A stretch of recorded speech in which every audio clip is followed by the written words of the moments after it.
Bem-vindos e bem-vindas ao painel que falaremos sobre a Casa da Vó Benedita. Meu nome é Gabriel Nubile e eu estou aqui hoje com a Andressa e com a Tia Beth. Hoje nós vamos falar um pouquinho da história da Casa da Vó Benedita, fazer algumas perguntas sobre como ela funciona diariamente, as pessoas que estão ali por trás dos bastidores e coisas desse tipo. Só para dar uma introduzida, a Casa da Vó Benedita foi fundada em 1976 e socorre crianças abandonadas e que sofreram maus tratos. Já para começar diretamente, assim, uma pergunta para a Tia Beth. Eu gostaria de saber um pouco sobre a história da Casa da Vó Benedita. Por que ela foi criada? Há quanto tempo? Eu já falei que foi em 1976, mas nesse decorrer do tempo, coisas que mudaram, pessoas que entraram para ajudar, órgãos que incentivam o que acontecem lá dentro, coisas desse tipo. Tá. A Casa da Vó Benedita começou em 1976 e o nome Vó Benedita é em homenagem à pessoa que começou com esse trabalho. Ela, na própria casa dela, ela começou tomando conta de crianças que as mães trabalhavam à noite, lá no centro da cidade. Algumas mães não voltavam para pegar os seus filhos, então ela cuidando daquelas crianças que as mães não iam buscar. E assim iniciou o trabalho da Casa Vó Benedita como um abrigo, né? A Casa Vó Benedita, a avó faleceu em 84, e os voluntários da época, eles se juntaram para a Casa Vó Benedita continuar existindo. E nesse meio, eu estava lá já como voluntária da avó. Eu estou lá há 48 anos. Então, gente, a casa, o juiz que encaminha as crianças vítimas de maus tratos, situação de risco e abandono. Hoje, nós temos, as crianças não são tão crianças as que vão, nós estamos com muito adolescentes, né? E esses adolescentes, assim, requer muito mais cuidados, que você tem que encaminhar para cursos, para eles saírem de lá já empregados. Então, a gente tem todo um cuidado com os adolescentes. E os adolescentes de hoje não estão brincadeiras, sabe? Eles realmente é muito preocupante, porque eles querem fazer o que eles querem e tal, e a responsabilidade de um abrigo perante o juiz é nossa. Nós sobrevivemos com muito trabalho, a gente faz muito evento, temos uma verba, né, um termo de colaboração com a prefeitura, um termo de colaboração que não é suficiente. Mas auxilia no que... Auxilia, é ótimo, mas não fecha a conta se você não trabalha e se você não faz campanhas, tá?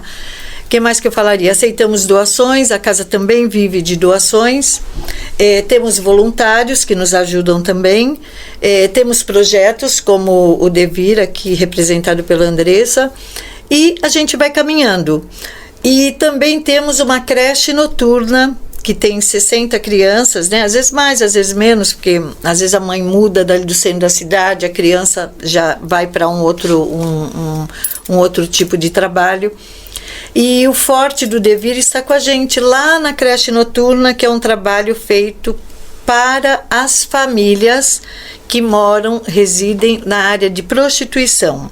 São famílias de alta vulnerabilidade, são famílias... é miserabilidade, é falta de higiene, é falta de tudo o que você imagina naqueles cortiços que você abre uma porta, tem 10 pessoas morando naquela porta. Bom, eu não quero me alongar muito, mas eu tenho que pelo menos resumir para você.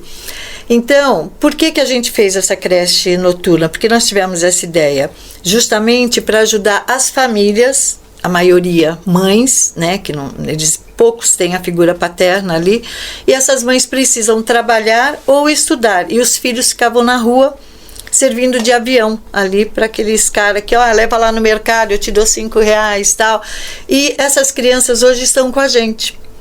Então, são crianças que são retiradas da rua e a gente ajuda a mãe a ir trabalhar ou estudar tranquilamente, sabendo que os filhos estão em segurança. Complementando, então as mães, elas não abandonam... essa creche, ela funciona de uma forma não para as mães que abandonaram os filhos. Isso. Ela remete mais ao que era o intuito principal do início da Casa da Vó Benedita. Cuidar de pessoas, não de uma maneira... pessoas soltas, pessoas que têm família, mas precisam do zelo. Então nós temos as duas vertentes. Nós temos 2 abrigos hoje. E temos a Casa Vó Benedita com a característica de creche. Sim. A gente fala creche, mas não é uma creche.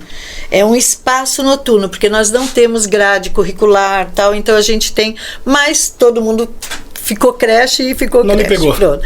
Então nós temos duas vertentes e nas duas o Devir, né, está aí trabalhando com a gente, com as nossas crianças. É isso. E agora, né, falar um pouco com a Andressa, eu apresentei um pouco da ideia da Casa da Vó Benedita e esqueci de falar para vocês quem é a Andressa Luzirão. Ela é presidente do Devir Educom e faz um trabalho junto com a Casa da Vó Benedita, como a tia Beth acabou de falar. E a pergunta que eu quero fazer é: qual é a colaboração? Porque ela deixou claro que existe uma colaboração. Qual é o intuito de vocês lá dentro com as crianças? Com ajudar essas pessoas que precisam e ensinar um pouquinho para elas. O que vocês fazem lá dentro? Bom, Gabriel, primeiramente, obrigado aqui, né, pelo espaço da gente poder falar um pouquinho do trabalho que a gente faz em parceria. A gente tem uma paixão muito grande, né, em desenvolver esse projeto.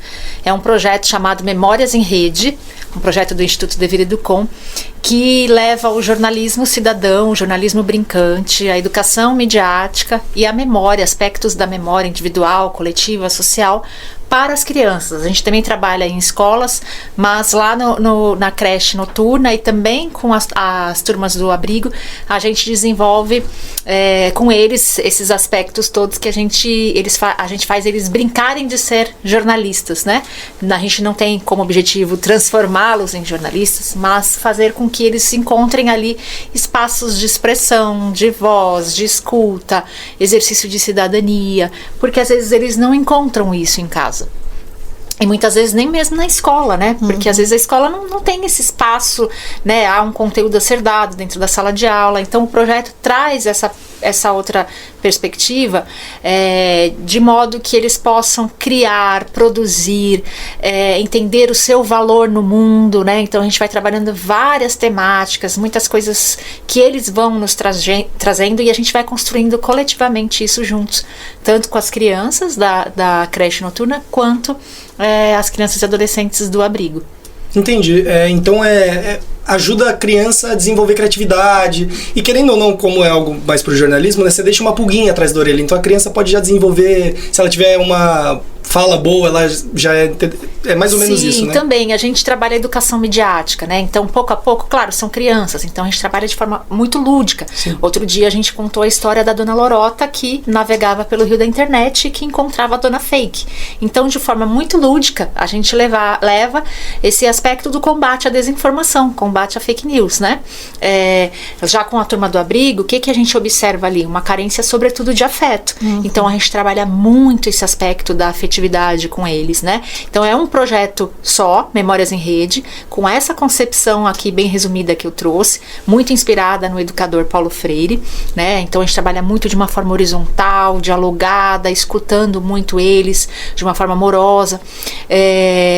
Mas cada turma, a turma do abrigo e a turma da creche, a gente desenvolve de uma maneira muito específica para cada turma, a partir do que eles nos trazem.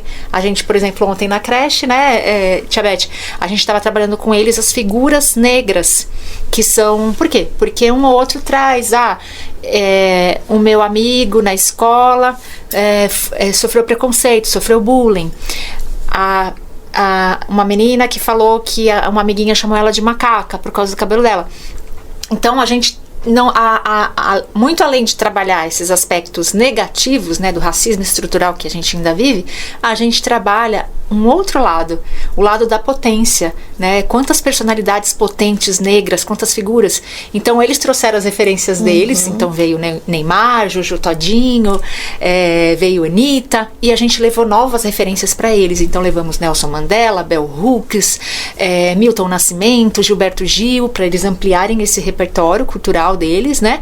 E eles também trouxeram aquelas figuras negras que estão ali no convívio deles. Então é o irmão, é a irmã, é a avó, é a tia, a mãe, é o pai, né? Alguns até pintaram com a cor branca, com a cor da pele, e a gente falou, era para pintar pessoas de sua convivência negras. Aí a criança falou assim, é mesmo. Então a gente vê o quanto que tá tão enraizado, né, esse racismo estrutural. E a gente montou um grande painel de importâncias, de valores, seja a grande personalidade como o Nelson Mandela, seja o avô da criança, seja o pai da criança, colocando ali o mesmo peso de importância. Então são vários aspectos que a gente vai trabalhando a partir do que eles vão trazendo, é uma construção coletiva. Mostrar a proximidade, né, para a pessoa não se sentir meio longe desse assunto e trazer para perto dela. Exato. Agora, para a tia Beth, eu fiquei curioso porque como que funciona a casa no dia a dia? Porque de noite tem essa que ajudam essas crianças que tem ainda assim tem uma família, e de manhã são as crianças que de uma maneira mais são jogadas para a sociedade e vocês acolhem. Mas como que funciona a alimentação dessas crianças, a rotina, tudo isso que envolve o dia a dia desse pessoal? Aí nós vamos falar dos abrigos. As crianças chegam no abrigo, né? Você vai para um lugar hostil, você não sabe como você vai ser recebido, se é bom, se é ruim, né? Então elas chegam sempre com medo. E o acolhimento é muito, muito importante. O acolhimento das tias das monitoras, né? Aquelas que cuidam, e da própria criançada que está lá. E eles acolhem, né? E é muito curto o tempo que eles levam para se instalar ali e se acostumar com o ambiente. E eu acho que é isso aí. O dia a dia deles é igual como na nossa casa, com nossos filhos. Eles têm hora para acordar, porque vão para a escola. É a rotina de casa. Só que é uma casa com muitas crianças, com um monte de irmãos, e as tias fazem o papel de mãe, né? Mas a rotina é igual. Médico, psicólogo, psiquiatra, tudo que você imaginar que o seu filho precisa, lá nós temos um monte de filhos, né, que temos que estar levando ali depende da necessidade, saúde, educação, lazer, entendeu? Então é uma responsabilidade grande, porque são vidas, e essas vidas você tem que orientar, porque você deve tudo isso, qualquer coisa que aconteça com elas, você tem que informar o juiz.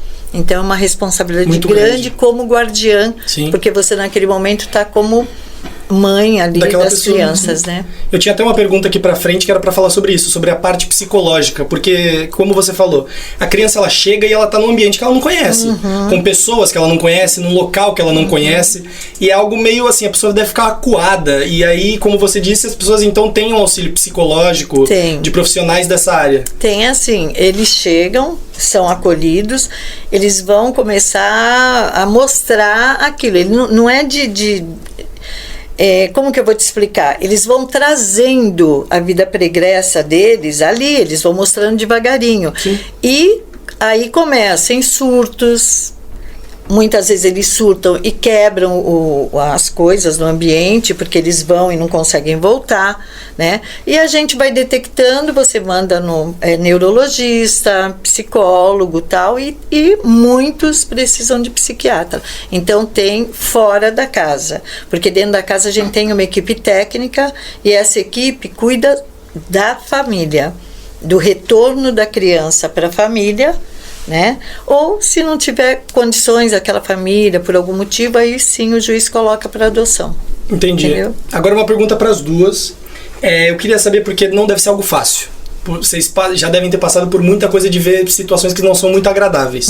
Mas o que motiva o dia a dia de ver aquela criança, a evolução dela, criar afeto mesmo, assim? Porque eu imagino, como você disse, são vários filhos. Então o afeto é algo que vai existir. Você vai criar afeto por aquele ser humano, porque isso é normal. E ele por você.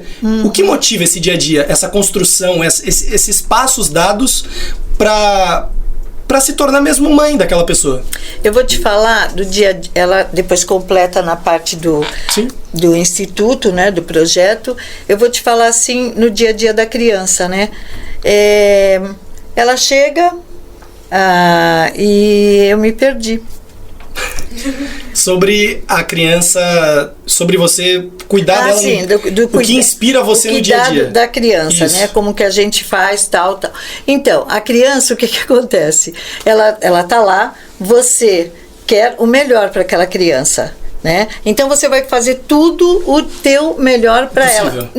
Ali o que acontece é o seguinte: temos a equipe de funcionários É engraçado que cada criança ela vai se chegar mais a uma funcionária, ela vai ter ligação mais com uma funcionária do que com a outra. Com uma ela sabe, ela é danada, então ela sabe para onde ela vai chegar, depende do que ela quer, né? Então é aquilo que eu te falei, é o dia a dia da criança, e ela se envolve na casa, ela encontra na casa a sua família, enquanto não chega a família de verdade, né? Ou a volta, ou a família adotiva, e é isso.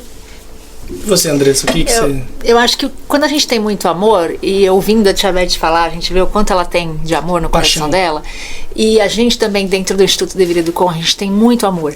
Então, a gente precisa partilhar esse amor, né? Porque esse amor, ele transborda na gente. E ele cresce, ele não termina ali, né? Ele não se encerra nesse contato, ele se multiplica. Então, é mágico quando a gente chega e vê aquelas crianças e elas vêm correndo para abraçar a gente.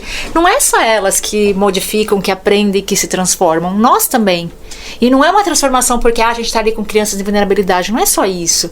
É porque elas nos ensinam de fato, né? Com as palavras, com o que elas trazem, os questionamentos, né? E o que a gente leva, o que elas devolvem do que a gente leva. Com certeza. Então se tivesse que definir em uma palavra, eu diria que o nosso trabalho ali do Memórias em Rede dentro da Casa Vó Benedita com as crianças e com as crianças e adolescentes do abrigo é a alegria. A gente procura levar alegria, não por levar alegria, porque a gente já vai com essa alegria e a gente recebe essa alegria é uma troca. E se transforma numa energia muito boa de afetividade, sabe? De construção de vínculo, muito bonita, porque a gente entende que a afetividade, o afeto, ele precisa permear a educação, né? É com a afetividade que a gente consegue aprender melhor, né? Não com um autoritarismo, né? Então a gente trabalha nessa perspectiva e a gente também tem uma psicóloga que atua dentro da nossa equipe, uma psicóloga educomunicadora que faz rodas terapêuticas, que faz plantões de atendimento. Então eles já recorrem a ela, querem falar com a tia Mari, que é a psicóloga. Esse vínculo, né? Um vínculo muito bonito, né? Então em pouco tempo de trabalho dentro da Vó Benedita, a gente construiu um vínculo muito rápido de afetividade com essas crianças. Elas são um encanto, né? São mesmo. Não são? Então a gente é um pouco suspeita para dizer, porque realmente é muito bonito de ver o quanto elas percebem a sua potência. Porque já existe, né? Às vezes está adormecida, às vezes elas não acreditam, porque ninguém nunca talvez tenha falado, você pode, olha como você tem potencialidade, né? Então, quando a gente valida essa voz, a gente dá escuta qualificada, sensível a essa voz, é mágico. A transformação acontece. Eu ia até emendar uma pergunta, mas aí, escutando, eu já percebi que era sobre as dificuldades.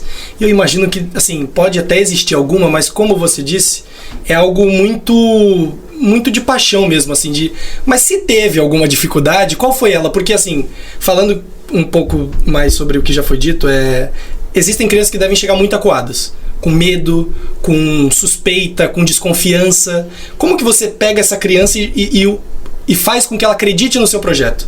Que ela participe, que ela interaja, que ela desenvolva o que é proposto? Bom, é um trabalho em processo, né? E cada um tem o seu tempo, cada um tem o seu processo. E a gente respeita esse tempo. Então a gente vai pouco a pouco, trazendo, acolhendo, né? Às vezes, por exemplo, no abrigo, algum adolescente não quer participar, quer ficar mais de canto. Então tá bom, a gente vez ou outra chama, você não quer vir? E agora? E aí já aconteceu a situação assim, de que o adolescente falou, não quero participar. E aí foi se achegando no meio da piscina, se achegando e se juntou na roda, né? Então a gente respeita muito esse processo, porque não dá para ser algo imposto, precisa ser algo construído. Então pouco a pouco a gente vai construindo, né? Então os desafios são desafios próprios da própria vida e vulnerabilidade que eles vivem, né? Do próprio contexto de vulnerabilidade muito grande que eles já vivem. Então os desafios são esses e o nosso trabalho é esse, tentar levar uma outra perspectiva de vida, né? Outros caminhos, né? Mas que a gente construa coletivamente essas possibilidades, né? E que eles se percebam nessa autonomia de buscar essas novas possibilidades. Não é a gente que vai pegar, dar a mão e falar, ó, tá aqui, né, a coisa pronta. Não, a gente vai provocar eles a caminharem, né, com as suas próprias pernas, né? E como desenvolvem, né? Como desenvolvem. Eu falo que é o antes e depois do devir de lá. Demais. Mudou bastante. Muito. E agora pra Tia Beth, em relação a uma coisa também... São muitas curiosidades que vão gerando no meio do papo, porque são várias perguntas que vão vindo em relação aos voluntários. Porque você disse que já foi voluntária, hoje é presidente, e eu imagino que tenham muitas pessoas que façam trabalho de voluntário lá dentro, mas... Como que essas pessoas chegam? Por que elas chegam? Se existem pessoas que fazem aporte financeiro, doação de roupa, de alimento, como a gente falou um pouquinho aqui antes, a gente estava falando antes, né? Sobre a Unisanto, até nos jogos, um pouco do alimento arrecadado foi dado à instituição. Então, como que funciona essas pessoas que se voluntariam? Então, exatamente. As pessoas se voluntariam. Elas se chegam se aproximam da casa por vários motivos. Porque se aposentaram, não querem ficar em casa sem fazer nada, porque sentem a necessidade de estar ajudando alguém, porque é sozinha e quer dividir o tempo, porque tem muito amor e quer dividir o amor, né? Então, são vários. Então, o voluntário tem aquele que fica na casa com as crianças, tem aqueles que levam a passeio, tem aqueles que levam, às vezes a gente precisa de um médico, tem os voluntários também que são médicos e tal. Tem as crianças, porque esses médicos, tem médicos que já estão com a gente há uns 30 anos. Nossa. Entendeu? Tem voluntários que participam dos nossos eventos, porque sem eles a gente não pode fazer evento nenhum. Porque você precisa de pessoas para, né? Então, eles se achegam de várias maneiras. E assim, doação de roupa, nós temos um bazar grande, que é uma fonte de sustentabilidade para a Casa Vó Benedita, né? Que a gente precisa bastante. E as doações, que nem os Jogos do Unisanta, né? Que foram feitos e todo ano eles direcionam para várias entidades e sempre chega na hora certa, porque alimento, você sabe que é sempre bem-vindo. E é isso. Então, sem voluntários, uma casa não funciona. Não funciona mesmo. E um pouquinho mais em relação da casa, você tem mais ou menos uma noção de quantas crianças hoje estão abrigadas lá? Lá nós temos, entre os dois abrigos, umas 30 crianças. 30 crianças. Sendo a maioria criança maior, adolescentes. A gente tinha bastante bebê antigamente e tal, mas agora são mais adolescentes. A gente vê que são adolescentes que não conseguem se enquadrar em certos, né, com a família e tal, e aí são abrigados e até pedem para ser abrigado às vezes, como aconteceu. Sim. Né? Bem interessante. Não é assim, não sei se é bom, eu acho que não é bom. Porque quando o adolescente pede para ser abrigado, né, que a família porque já não faz muito. Já era. Mas mostra o quanto o nome e as pessoas conhecem e indicam, né, o local. E agora eu acho que não para finalizar, mas para falar um pouquinho sobre o incentivo público, do poder público. Quanta ajuda vocês têm do poder público e o quão importante ela é para vocês? Por exemplo, na creche noturna nós não temos nenhuma ajuda. Nenhuma? Nenhuma.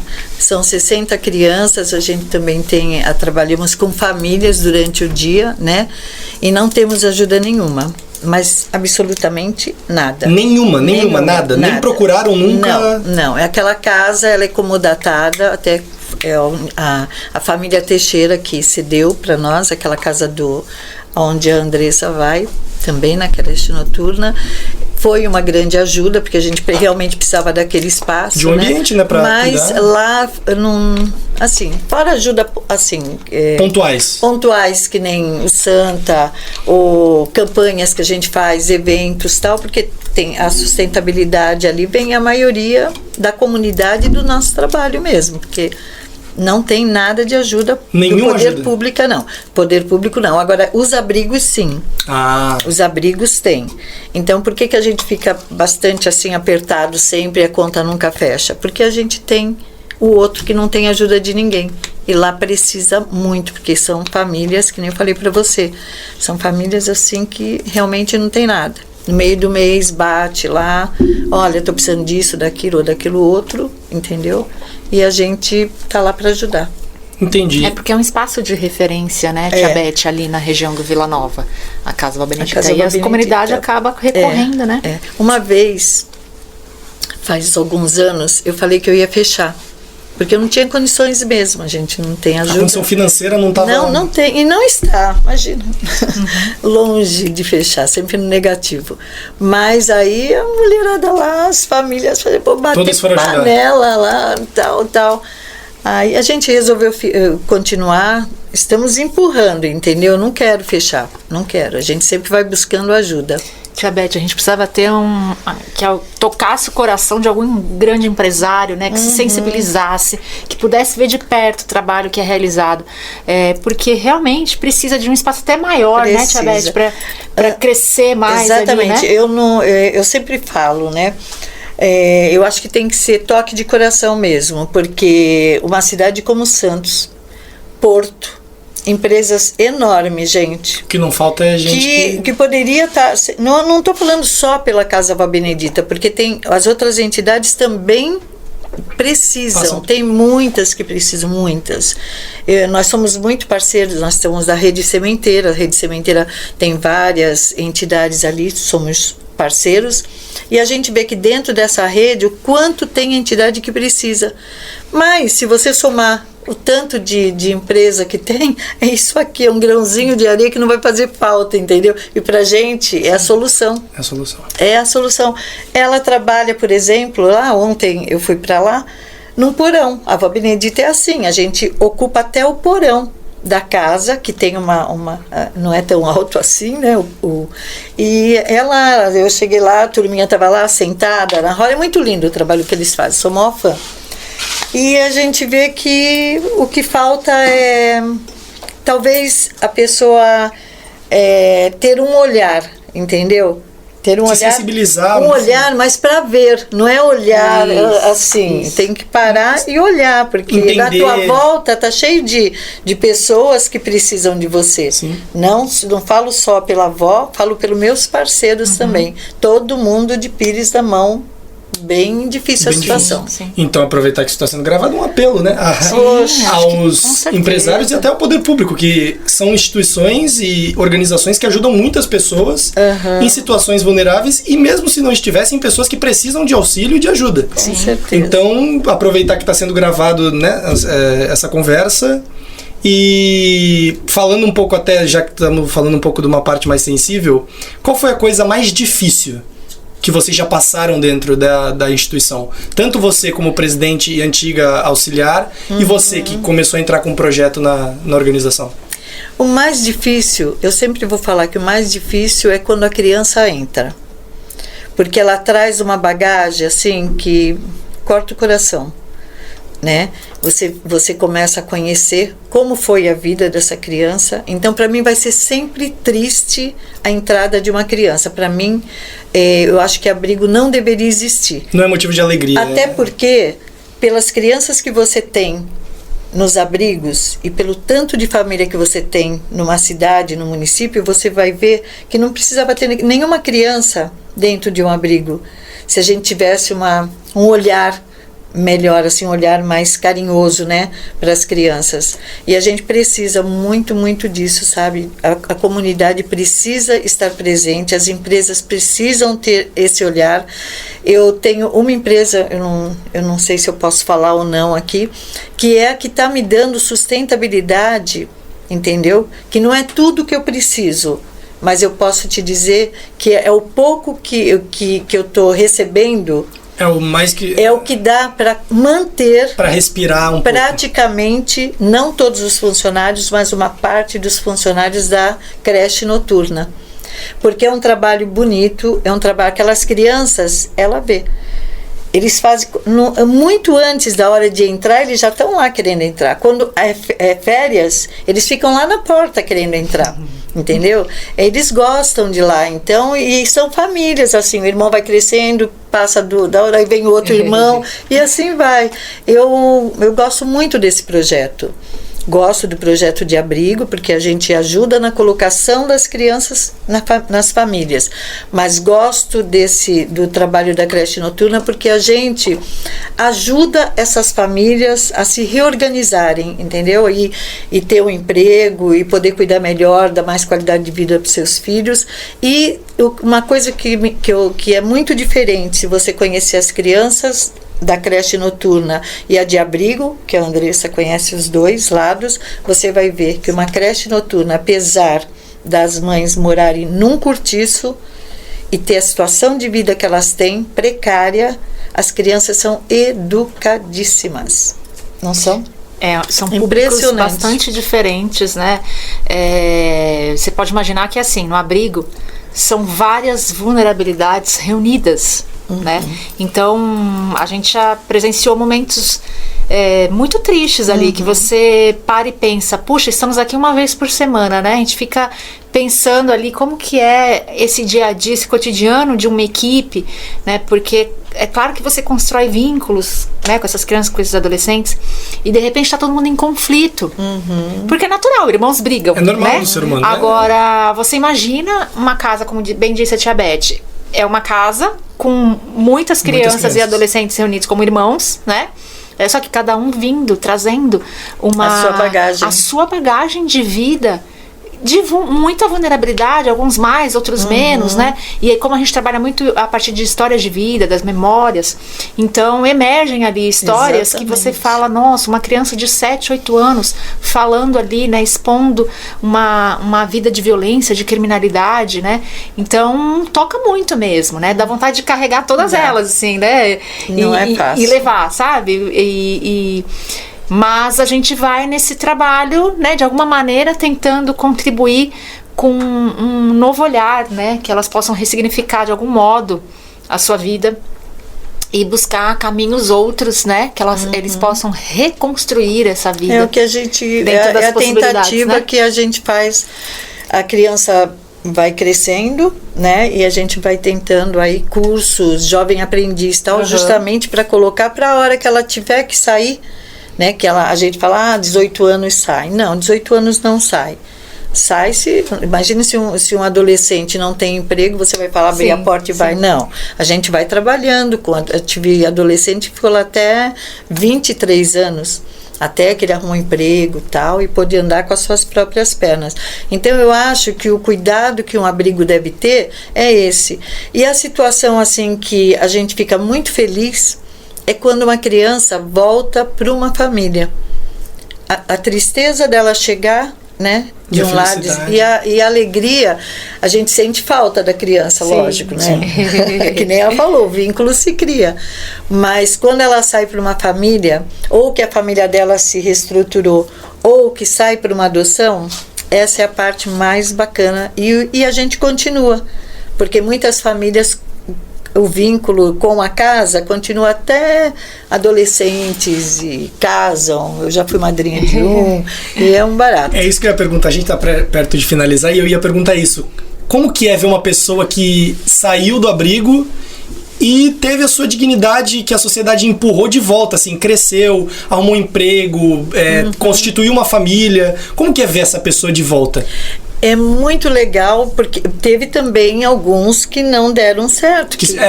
Como na família da gente. Sim. Tem aquele que também não dá certo. Sim. Mas uma coisa eu vou te falar. Tem alguns casos que eu vou te pincelar bem rapidinho, que já está acabando aqui o nosso tempo, né? Eu tenho dois adolescentes, né? Adolescentes. Não, já tem 30 e poucos anos. Eram da casa, se encontraram, não sabiam que foram em épocas diferentes, se conheceram, namoraram, Aí, nesse papo aí, viram que foram os dois da avó Benedita. Hoje ela tá grávida e tal. Mó bonita essa história. Eu não sei, eu acho que aqui no... quem é? A Letícia é daqui do Santa, né? Tem o programa de sábado, ela vai fazer essa entrevista com os dois. Que bonito. E também temos funcionários que eram da avó Benedita, então vem para cá, entendeu? Tenho vários funcionários registrados que eram nossas crianças. Então você não corta o vínculo. E permanece. E a gente faz de 6 em 6 meses um encontro de gerações. Legal. É muito bom. Que legal. Que legal. Adoro. Que legal. Agora, sim, só para finalizar, se vocês quiserem acrescentar alguma coisa, à vontade. Pode acrescentar. É só ressaltar que a gente desenvolve esse projeto graças a recursos do Conselho Municipal dos Direitos da Criança e do Adolescente.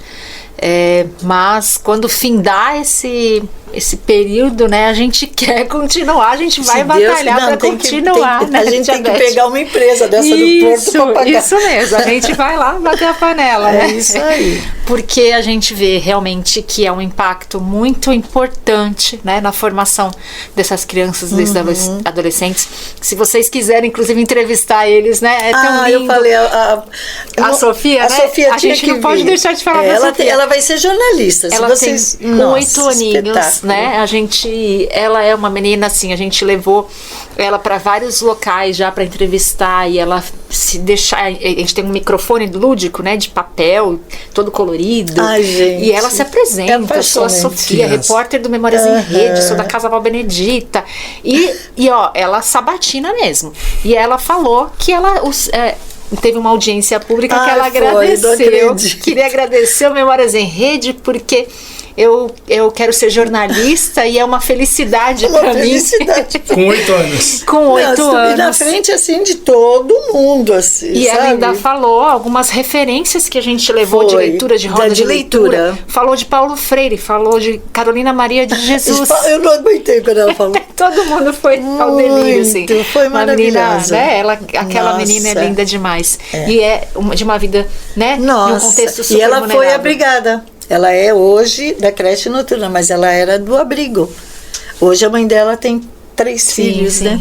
Isso mostra a importância, né? Porque a criança com 8 anos teve o bichinho que foi lá e cutucou e ela agarrou e com 8 anos já desenvolveu uma personalidade. E esse trabalho em rede, né? Esse trabalho de parceria, terceiro setor com terceiro setor, né? A gente se dá as mãos, se junta, né? Com certeza. Bora lá. Por exemplo, o Instituto, ele é muito mais novo, né? Um caçulinha aí perto da Vó Benedita. A gente fundou o Instituto em 2018.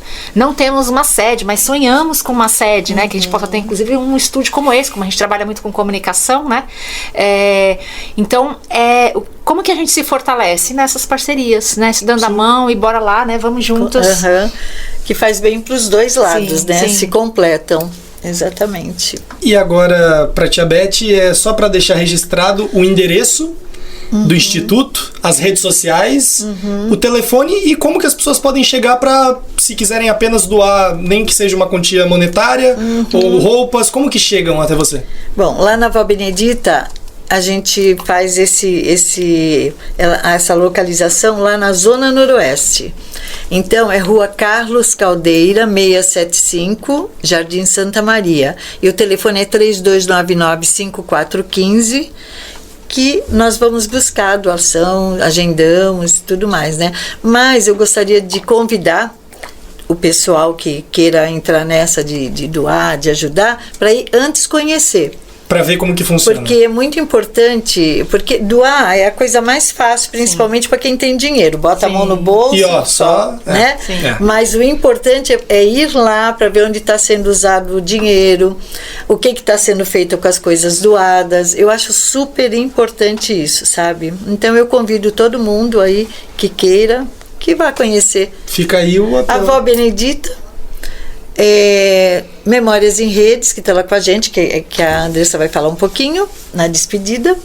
E são as duas vertentes. Uma você cuida da família e da criança, e a outra você cuida para que a criança encontre uma família. Sim. E agora para a Andressa, as redes sociais do projeto do Devir Educom e como que as pessoas te acham. Sim, a gente tem o nosso site www.deverido.com.org.br, as nossas redes, a institucional que é no Instagram, LinkedIn também, @Instituto Deverido.com, e o do Memórias em Rede, que tem lá as produções das crianças, dos adolescentes, eles se expressando, falando, é um perfil mesmo voltado para as produções deles, para o protagonismo deles. Então vocês vão ver a Sofia, vão ver toda aquela criançada. Quem ficou curioso, então. Heloísa, Frazão, nossa, Samuel, tantos outros, todos são muito queridos. Na sua individualidade, nessa coletividade, são todos muito lindos, muito especiais pra gente. Então, nos sigam, compartilhem, curtam, né? E lá tem, a gente, como eu disse, a gente ainda não tem uma sede, então lá tem os nossos contatos também, no nosso site, né? E também podem entrar em contato com a gente ali pelo Instagram, no LinkedIn. E é isso. Muito obrigada. Então, posso só falar? Claro. Porque eu esqueci. À vontade. @Casa Vó Benedita também? Sim, então, sim, isso mesmo. Pra ficar de recado. Isso. Muito obrigado por ter essa conversa com a gente. Muito obrigado a você, Tia Beth, a você, Andressa Luzirão.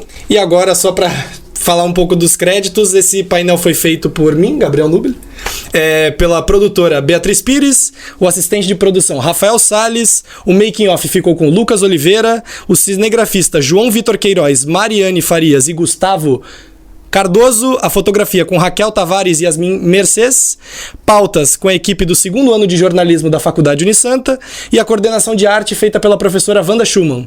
Obrigado.